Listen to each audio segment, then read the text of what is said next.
Doctor Abdul Noor তুষার, এই মানে দুর্ঘটনা সম্পর্কেও যেই মানে নানান রকম কথা যে চলে আসছে, এই বিষয়গুলোকে আপনি কিভাবে দেখেন? এই সরকারের উপরে যে প্রভাব খাটান online activist YouTuber Pinaki Bhattacharya, তিনি একটা পোস্ট করছেন, তিনি বলছেন সেনাপতিদের দুর্নীতি ও অবহেলার করুণ পরিণতি দেশের জন্য কতটা ভয়াবহ হয়, এই শিরোনামে বলছেন এটা ভুলে গেলে চলবে না যে সশস্ত্র বাহিনীর শীর্ষ কর্মকর্তাদের ক্ষমার অযোগ্য অবহেলার কারণে রাজধানীর ঢাকার মাইলস্টোন স্কুল অ্যান্ড কলেজের ভবনের উপর বিমান বাহিনীর একটি প্রশিক্ষণ বিমান বিধ্বস্ত হওয়ার মতো একটি মর্মান্তিক দুর্ঘটনা ঘটতে পেরেছে। সাধারণ জনগণের প্রতি তাদের কোনো অঙ্গীকার, শ্রদ্ধা কিংবা দরদ নেই। তিনি আরও বলছেন সশস্ত্র বাহিনীর তরুণ অফিসার সৈনিকদের প্রতিও এই সকল কর্মকর্তাদের কোনো দরদ বা দায়বদ্ধতা নেই। তিনি এটি বলছেন যে দুর্নীতি অযোগ্যতার কারণ। এটাকে আসলে আপনি কিভাবে মূল্যায়ন করছেন? দেখেন, দুর্নীতি এবং অযোগ্যতার কারণে কেউ তার নিজের জীবনকে বিপন্ন করে না। আপনি দেখবেন যে আমাদের সরকারি কর্মকর্তাদেরকে আমরা অনেক দুর্নীতিবাজ বলেছি, কিন্তু নিজেদের জন্য তারা খারাপ গাড়িটা কিনে কিনে না। সেরকম কোন বাহিনী নিজের জন্য খারাপ অস্ত্র কিনা, নিজের জন্য খারাপ আহ, বিমান কিংবা খারাপ সাবমেরিনটা কিনবে না, কারণ এটারও সে নিজে উঠবে ওটাতে। কেউ দুর্নীতি করলে কোথায় করে জানেন? দুর্নীতি করে অন্যের ব্যবহার হবে সেই জায়গাতে করে যেখানে তার নিজের তেমন যেতে হয় না। যেমন ধরেন লোকজন সেতু কালভার্ট এগুলোর উপরে করে, নিজের সেই এলাকার না, অন্য এলাকার। তো সে করতে থাকে দুর্নীতি। কিংবা ধরেন এমন একটা জায়গাতে দুর্নীতি করে যেটা করলে পরে 20-25-50 বছর ধরা পড়বে না, কারণ যে দুর্নীতি করে সেও কি ধরা পড়তে চায়? মানে এগুলা হচ্ছে পপুলিস্ট রিমার্ক। এগুলা করলে পরে ফেসবুকে দ্রুত লাইক শেয়ার হয়, ভিউ হয়। এগুলা করলে ডলার আসে, পাউন্ড আসে, কি আসে জানি না। আমি তো মনিটাইজ না, আসলে আমি ব্যাপারটা বুঝতে পারি না। কিন্তু আমার কাছে মনে হয় যে সবসময় উস্কে দেওয়ার একটা প্রবণতা ইউটিউবারদের মধ্যে আছে, ফেসবুকারদের মধ্যে আছে। এবং কিছু না জানা কোনো অপরাধ না, কারণ আমরা কেউই সবকিছু জানি না। কিন্তু একটু হোমওয়ার্ক করা যেতে পারে, একটু পড়াশোনা করা যেতে পারে। কারো কারো আগ্রহ থাকে যন্ত্রপাতির প্রতি, যেমন আমার ছোটবেলা থেকে এই যুদ্ধ বিমান, যুদ্ধ জাহাজ, গাড়ি এগুলোর প্রতি আমার একটা আগ্রহ আছে। আপনি নিশ্চিত খেয়াল করেছেন কোনো কোনো অনুষ্ঠানে আমার পেছনে অনেক গাড়ি সাজানো। এই গাড়িগুলো সব ছোট ছোট মডেল, কিন্তু এগুলো রেপ্লিকা। হ্যাঁ, আমি এই এই রেপ্লিকা কালেক্ট করতে পছন্দ করি। তো এরকম শখ থাকলে কারো শখের লোকজন এসে এখানে কথাবার্তা দু একটা বলতে পারলেও পারতে পারে। কিন্তু এগুলো তো কোনো স্পেশালিস্টের মতামত না। আমি যেটা বলি এটা কি কোনো স্পেশালিস্টের মতামত? এইখানে স্পেশালিস্টের মতামত দিয়েছেন একটু আগে ইশফাক সাহেব। উনি হচ্ছেন স্পেশালিস্ট, বিকজ উনি এই বিমানটি উনি জানেন, এটার মধ্যে উনি করেছেন, এটা উনি ধরেছেন। আমি শুধু বাইরে থেকে আমার এই শখের গল্প করতে পারি। তো এই দুইটা কিন্তু কখনো এক হবে না। কিন্তু আমি লক্ষ্য করেছি যে এই শখের গল্পকাররা ফেসবুকে এসে যা বলেন সেটাই আইন কানুন নিয়ম ইতিহাস সব হয়ে যায়। এই প্রশ্নটা খুবই লেজিটিমেট যে একটা ল্যান্ডিং পাথওয়েতে কি কারণে এরকম বহুতল ভবন তৈরি হবে এবং পাশে আবাসিক এলাকা তৈরি হবে। আপনি দেখেন নিকুঞ্জ নামে একটা আবাসিক এলাকা, সেখানে সব ভিআইপিরা থাকে। এটাও কিন্তু একেবারে এয়ারপোর্টের কোল ঘেঁষে। এবং এয়ারপোর্টের কোল ঘেঁষে আরেকটা হচ্ছে রানওয়ে সিটি, সেটা একেবারে রানওয়ের সাথে। তো এইরকম যে আবাসিক এলাকার পারমিশন দিয়েছেন যারা, এরা তো আর সেনাবাহিনীর লোক না। এই আবাসিক এলাকার পারমিশন গুলি দিয়েছেন সিভিলিয়ান প্রশাসন। এবং এই প্রশাসন এগুলো পারমিশন দেওয়ার সঙ্গে আলোচনা করেছেন কয়তলা হবে, কি হবে, তাদের টেকনিক্যাল নলেজ আছে। আমাদের এই বিমানবন্দরটার কিন্তু একটা বড় ব্যাপার আছে। এইখানে যুদ্ধজাহাজ যে রানওয়ে ইউজ করে, সে একই রানওয়েতে আবার কমার্শিয়াল এয়ারলাইনেরও সেখানেই নাম। এবং আমরা যখন উড়ে যাই এই বিমানবন্দর থেকে, আমরা কিন্তু দেখতে পাই সারিবদ্ধ বিমান বাহিনীর প্লেন সাজানো আছে, হেলিকপ্টার সাজানো আছে। আমরা প্রায় একটা মানে সামরিক বেসামরিক কোলাবোরেশনের মধ্যে দিয়ে এই এয়ারপোর্টটা চলে, আমার কাছে যেটা মনে হয়েছে। এবং এই এয়ারপোর্টটার মধ্যে অনেক অবৈজ্ঞানিক কাণ্ড কারখানা করা হয়েছে। আমি আপনাকে একটা মজার জিনিস বলি। এই কয়েকদিন পরে দেখবেন কিছু রাজনৈতিক দল গিয়ে হাজির হবে। নতুন যে টার্মিনালটা হয়েছে, এটার সামনে একটা কার পার্কিং আছে, সেই কার পার্কিংটার একটা ঢাকনা আছে, সেই ঢাকনার মধ্যে শাপলা আছে। আপনি এনসিপি কে শাপলা দিয়ে দেন, 2 দিন পরে লোকে বলবে এই শাপলা তুলে ফেলতে হবে, এটা একটা দলের প্রতীক। মানে এইগুলা হচ্ছে আমাদের সমস্যা। আমরা কোনো কাজ ভেবে করি না, আমরা সব কাজ হচ্ছে করে ভাবি। তো যে ঘটনাটি ঘটেছে এটা একটা দুর্ঘটনা, এইটার পেছনে ষড়যন্ত্র খোঁজার কোনো কারণ নেই। কেননা আহ ষড়যন্ত্র করে কেউ পাইলটের জীবন বিপন্ন করে না, কেউ মানুষের জীবন বিপন্ন করে না এইভাবে। যেখানে কেলেঙ্কারি হওয়ার সম্ভাবনা আছে, ষড়যন্ত্রকারীরা কেলেঙ্কারির দায় নিজের ঘাড়ে নিবে কেন? ফলে এটা কোনোভাবে আমি মনে করি না যে আমাদের আহ, বাহিনীর কাউকে এই এই দুর্ঘটনার জন্য দায়ী করা হচ্ছে। কোনো ব্যক্তি দায়ী হতে পারে, কোনো ব্যক্তি দায়ী হতে পারে। সরি, আমি একটু ইন্টারাপ্ট করি। জি। এগুলো যারা করছে তারা দেশের, আমি শত্রুই বলবো, কারণ উস্কানিমূলক বক্তব্য। এখানে সবাই যার যার পজিশন থেকে ছুটে গেছে।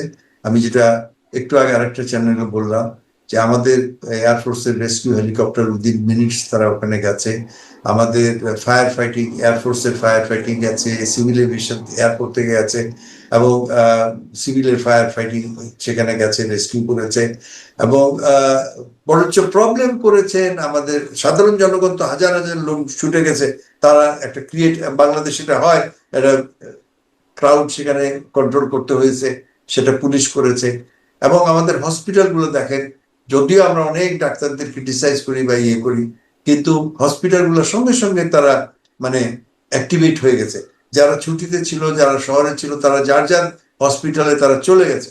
আর বিশেষ করে তো বার্ন ইউনিট, মানে হ্যাটস অফ টু, মানে আমাদের স্যালিউট করা উচিত, এই ধরনের একটা ইনস্টিটিউশন বাংলাদেশে আছে। তারা অ্যাবসলিউটলি সঙ্গে সঙ্গে গিয়ার্ড আপ হয়ে গেছে। কিন্তু বার্ন ইউনিটের গিয়ে অবস্ট্রাকশন কারা করেছে বললে তো বলবেন যে রাজনীতি করে, কিন্তু এই আমাদের রাজনীতিবিদরা সেখানে গিয়ে তাদের ক্যামেরা সহ, তাদের ইয়ে সহ, তারা যেখানে তারা রিকোয়েস্ট করছে, প্লিজ আপনারা যাইয়েন না, এখানে জার্ম ফ্রি কন্ডিশন, এদের সব থেকে ভালনারেবল, কিন্তু আমরা গেছি। কিন্তু যাদের দায়িত্ব তারা ঠিকই করছে, আমাদের ডাক্তাররা, নার্সরা, আমাদের এই যে ভলান্টিয়ার্স যারা ছিল নানান সিভিল ইয়ে থেকে, দে হ্যাভ ডান ওয়ান্ডারফুল। তাই এবং আমার মনে হয় এই ধরনের যে উনি যেসব বক্তব্য দিয়ে থাকেন, এগুলো আসলে দেশের মধ্যে একটা আরো অশান্তির সৃষ্টি করার একটা দুরভিসন্ধি ছাড়া আমি আর কিছু বলবো। এবং দেখেন, এই পুরো ঘটনাটার মধ্যে বলা হচ্ছে যে এটা অমুকের দুর্নীতি, তমুকের দায়। এটা কোনো ব্যক্তির অসুবিধা হতে পারে। ধরেন কেউ মেনটেনেন্স করেছে, হয়তো একটা ভুল করেছে, হয়তো একটা জিনিস ওভারলুক হয়েছে, হয়তো কোনো একটা যন্ত্র পুরনো হয়ে গিয়েছিল, অথবা ওই মুহূর্তে কাজ করে নাই। কেননা যন্ত্র তো কোনো দেবতার নিয়ন্ত্রিত, মানে দেবতা না, সে কোনো ভুল করে।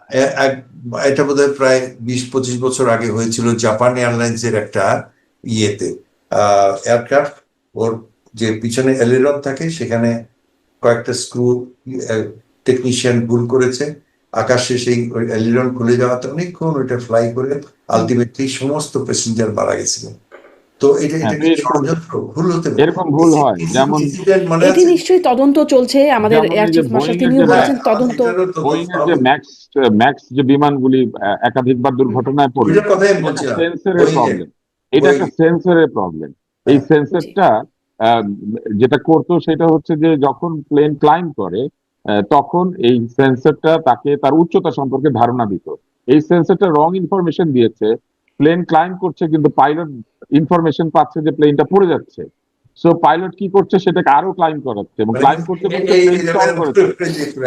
প্লেন স্টল করেছে। কারণ আপনি যদি একটা নির্দিষ্ট অ্যাঙ্গেলের চেয়ে বেশি প্লেনকে ক্লাইম্ব করিয়ে দেন, তাহলে প্লেন স্টল করে, এবং তখন প্লেনটা পড়ে গিয়েছে। এবং এটা সম্পূর্ণ একটা সেন্সরের ত্রুটি। এবং এই সেন্সরটা কেন ত্রুটিগ্রস্ত হয়েছিল? ওয়াশ করার সময় এই সেন্সরের উপরে যে পানি এবং অন্যান্য বিষয় ব্যবহার করা হয়েছিল, সেইটাই সেন্সরটাকে যে ক্ষতি করে, সেইটা তাদের কোনো ধারণার মধ্যে ছিল না। অতি সামান্য কারণে ইথিওপিয়ান এয়ারলাইন্সের একটা নতুন প্লেন পড়ে গিয়েছিল। এবং এই একই জিনিস কিন্তু আমাদের এশিয়াতে একটা এয়ারলাইন্সে হয়েছে, এটা পড়ে গিয়েছিল, আমার মনে হয় টাইগার। মানে নিশ্চয়ই আমাদের এই ঘটনাটাও, এই দুর্ঘটনাটার পেছনেও কিছু কারণ আছে কিনা তদন্ত করলে সেটি বেরিয়ে আসবে। আপনারা বলছেন যে এই প্রচারণাগুলোকে সেটার জন্য সঠিক প্রচারণা বলে মনে করছেন না যে গোটা বাহিনী দায়ী, দীর্ঘদিন ধরে চলে আসা সকল, তাহলে তো সব প্লেন পড়ে যাইতো, একটা পড়বে কেন? এগুলো ঠিক স্পষ্ট। আমরা ভুলভাবে কাউকে দোষী না করি। আর এই প্লেনটার ব্যাপারে যেটা বলা হচ্ছে যে এটার অমুক সময় এটা বানানো ডিসকন্টিনিউড হয়ে গিয়েছে। হ্যাঁ, তো আইফোন 7 ডিসকন্টিনিউড হয়ে গিয়েছে, কিন্তু যাদের হাতে আইফোন 7 আছে সব নষ্ট হয়ে গিয়েছে। মেনটেনেন্স করলে কিন্তু মানুষ, আমার যেমন আইফোন 7 না, আইফোন 6 কাজ করছে এখনো পর্যন্ত। তো যারা এগুলা কিনেন তারা কিন্তু 20-30 বছর এটাকে চালান। আমেরিকান প্রেসিডেন্ট কিন্তু 747 উঠে, 747 কিন্তু ডিসকন্টিনিউ, কিন্তু ওনারটা মেইনটেইন। আমি জানি না আমি ঠিক বলছি কিনা, ঈশ্বর। আমাদের এই এয়ারক্রাফটে যেটা ক্র্যাশ করলো, ধরেন আপনি, আমরা তো 13 বছর পুরনো, জানেন আপনি, জেগুয়ার 45 ইয়ার্স ওল্ড, সারা পৃথিবীতে আর কেউ ইউ করে না। এবং ইন্ডিয়ান এয়ারফোর্সে এই জেগুয়ার গুলো প্রাইমারিলি রাখা হয়েছে অ্যান্টি শিপিং রোল।